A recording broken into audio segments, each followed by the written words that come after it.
ஸ்ரீமன்னாராயணா ஹரிநாராயணா ஸ்ரீமன்னாராயணா நாராயணா ஸ்ரீமன்னாராயணா நாராயண பட்டதிரி உருகும் பரமனா நலம் தரும் நாராயணீயம் அருள் வழங்குமே தினம் நம்மை காக்குமே. வாசமுனிஜங்கரசிகம் பிரசமீக்ஷமானகம் வக்த்ராரவிந்த விநிவேசித பஞ்சஜன்யகம் வர்ணத்ரிகோ நருச்சிரே வரபுண்டரீகே பத்தாசனோ ஜயதி வல்லவி சக்கரவர்த்தி.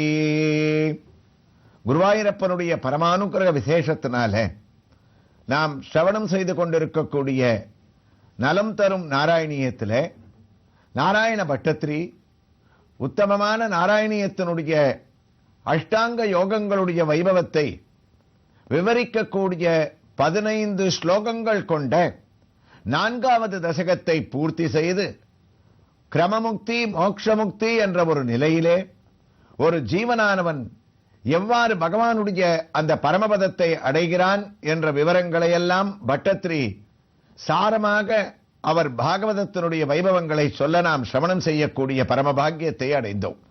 நாராயண பட்டத்திரி அடுத்த தசகமான 5வது தசகத்தில் விராட் ஸ்வரூபத்தினுடைய வைபவங்கள், பகவானுடைய சிருஷ்டி லீலைகளுடைய கிரமங்கள் எல்லாத்தையும் 5வது தசகத்தில் கம்பீரமாக சொல்ல ஆரம்பிக்கிறார்.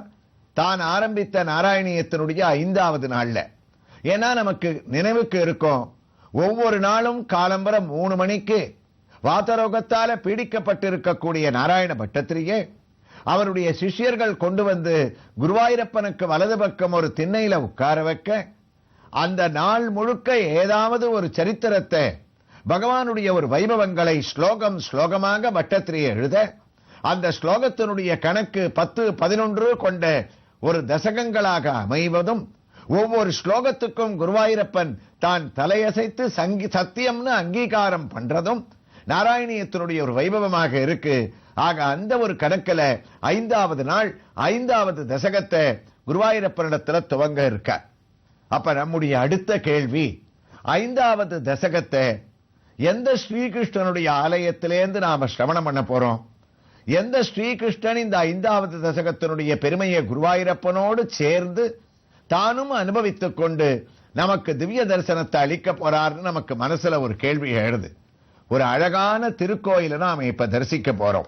ஆம், சென்னை கல்கத்தா தேசிய நெடுஞ்சாலையில சென்னையிலிருந்து 80 கிலோமீட்டர் தொலைவில் அமைந்திருக்கக்கூடியது சூலூர்பேட்டை. அந்த சூலூர்பேட்டையிலிருந்து சுமார் 5 கிலோமீட்டர் தூரத்தில் அமைந்திருக்கக்கூடிய அழகான சிறிய ஊர் மன்னார் போலூர் என்ற ஆந்திர தேசத்தை சேர்ந்த அழகான ஒரு சிறிய ஊர். அங்கு கோயில் கொண்டிருக்கக்கூடியவர் ஸ்ரீ சத்யபாமா ஜாம்பவதி சமேத ஸ்ரீ அழகு மல்லாரி கிருஷ்ணசுவாமி திருக்கோயில். திருக்கோயிலுடைய பெயரும் இவ்வளவு பெரியதாகத்தான் அமைந்திருக்கின்றது. பெயருக்கு ஏற்றாற்போல் அந்த திருக்கோயிலும் பெரியதாகவே அமைந்திருக்கின்றது. காலிந்தி நதி கரையிலே அமைந்திருக்கக்கூடிய புராதனமான பழமை வாய்ந்த இந்த திருக்கோயிலுக்கு நாம் இதோ கோபுரத்திற்கு வெளியே நெருங்கிவிட்டோம். அந்த கோபுரத்தையும் அந்த கோயிலுடைய பிராகாரங்கள், அந்த மதில் சுவரனுடைய ஒரு பழமையான நிலைமையை நாம் நோக்கும் போது அது 1000 வருடங்களுக்கு மேல் பழமையானது என்பது நமக்கு புரிகின்றது. இதோ கோயிலை அடைவதற்கு முன் ஒரு பழைய 4 கால் மண்டபம், அதை வலம் வந்து சற்று கடந்து செல்லும் போது கோபுரத்திற்கு நாம் உள்ளே நுழையும் போது அதற்கு முன்னால் வலது பக்கம் ஒரு சிறிய மண்டபத்தை பல தூண்களோடு அமைந்திருக்கக்கூடிய ஒரு முறையிலே பார்க்கின்றோம்.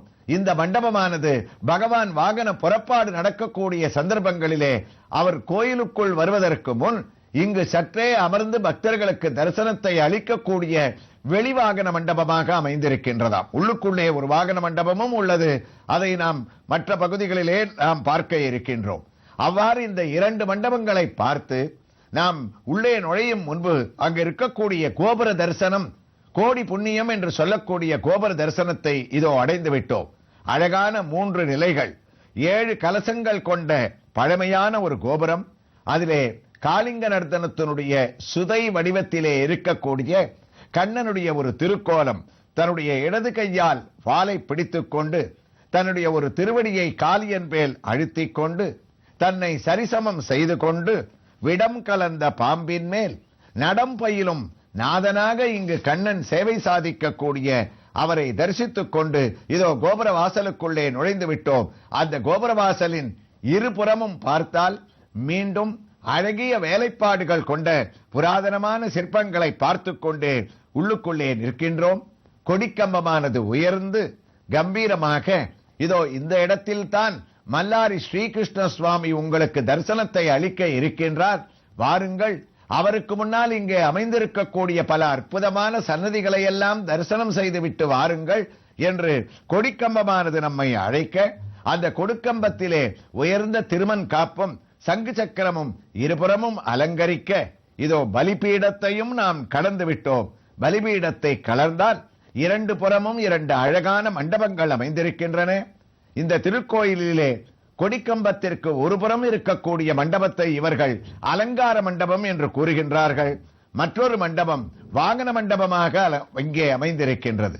அலங்கார மண்டபத்தை அடைந்து அங்கே நோக்கினோமே ஆனால் பலவிதமான சிற்பங்கள் இங்கு நம்மை கண்ணை கவர்கின்றன. பக்தி பரவசத்துடன் அவை தரிசிக்கின்றோம்.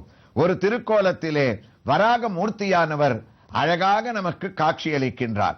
மற்றொரு புறம் மகாவிஷ்ணுவானவர் அமர்ந்த திருக்கோலத்திலே சற்றேற குறைய பரமபதநாதன் போன்று நமக்கு அழகாக திவ்யமான ஒரு காட்சியை அளிக்கின்றார்.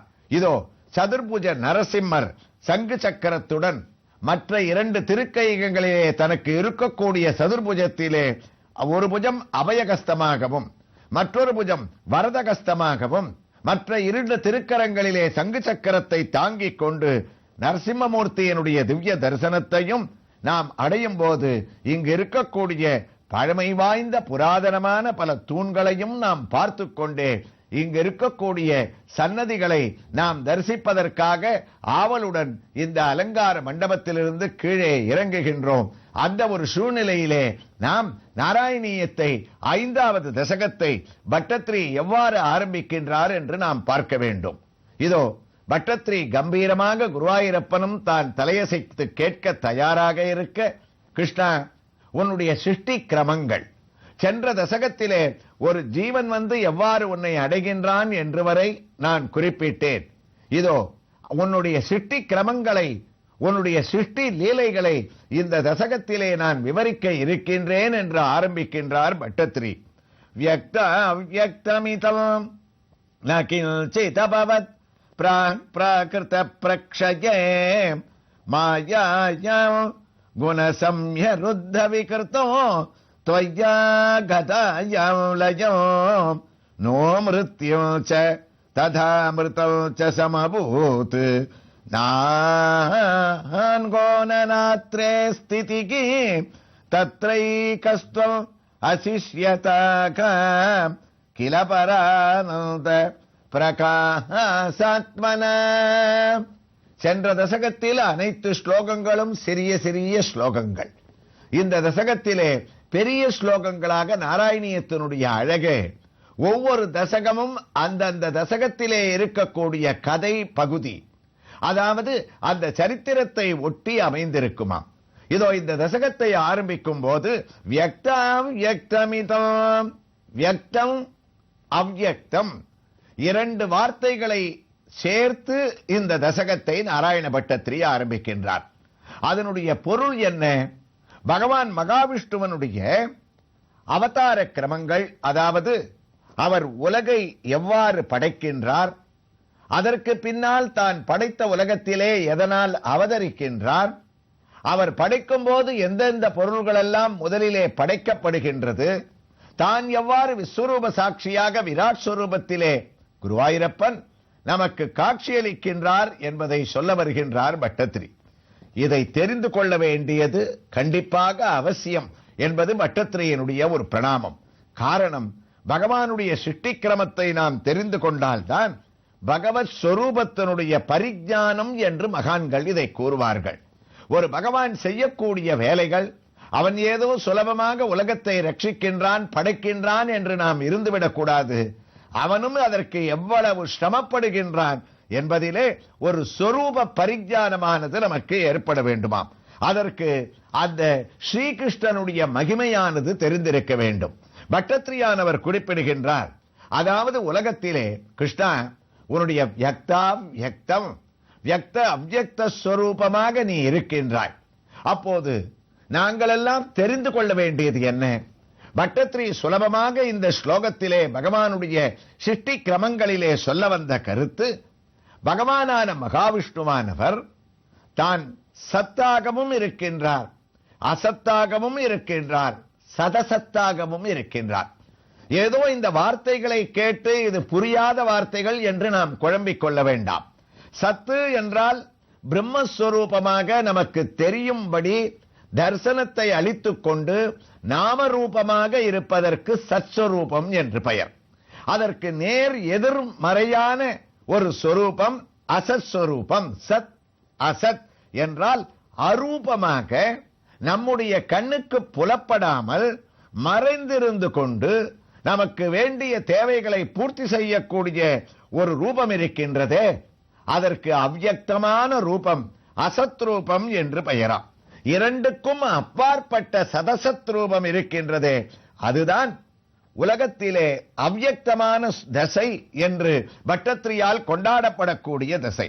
அதாவது ஸ்தூல பிரபஞ்சம், சூக்ஷ்ம பிரபஞ்சம் என்று இரண்டு பிரிவுகளை மறுபடியும் இதை புரிந்து கொள்ள வேண்டுமானால் நாம் எடுத்துக்கொள்ள வேண்டும்.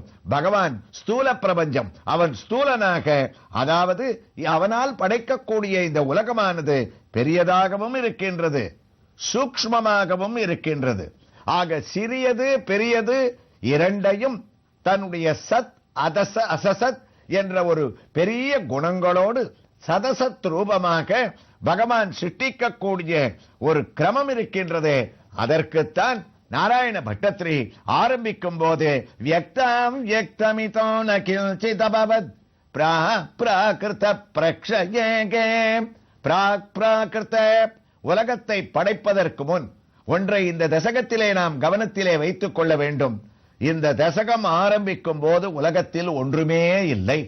இருக்கக்கூடியவர் பரமாத்ம ஸ்வரூபமாக யோக நித்திரையிலே சத் அசத் சதசத் ஸ்வரூபமாக இருக்கக்கூடிய சூக்ஷ்ம ஸ்தூல பிரபஞ்சங்களை எல்லாம் சிருஷ்டிக்கக்கூடிய மகாவிஷ்ணு அவர் ஒருவரே இருக்கிறார் என்ற ஒரு சிந்தனையை மனதில் வைத்துக் கொண்டு நாம் இந்த தசகத்தை பட்டத்திரியோடு கண்ணோட்டத்தோடு நாம் பயணிக்க ஆரம்பித்தோமே. ஆனால் பகவானுடைய சிருஷ்டி கிரமங்கள், புரியாத விஷயங்கள், பல சாஸ்திரார்த்தங்கள் எல்லாம் நமக்கு எளிமையாக புரிந்துவிடும்.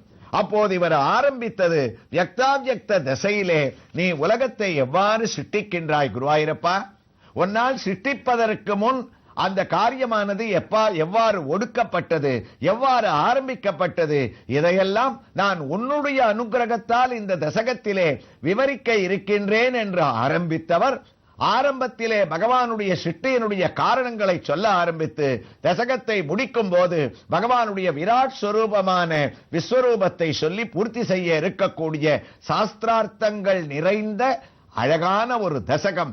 இவ்வாறு கேள்வியை எழுப்பிய பட்டத்திரி பகவானுடைய சிருஷ்டி கிரமத்தை எவ்வாறு தொடருகின்றார் என்ற ஒரு வைபவங்களை இங்கு எழுந்தருளி இருக்கக்கூடிய அழகு மல்லாரி ஸ்ரீகிருஷ்ண சுவாமியின் திருக்கோயிலில் உள்ள பல சன்னதிகளில் ஏதாவது ஒரு சன்னதியில் அந்த திவ்ய தரிசனத்தை அடைந்து இந்த தசகத்தினுடைய பிரபாவங்களை தொடர்ந்து நலம் தரும் நாராயணியத்தில் நாம் கேட்கலாம்.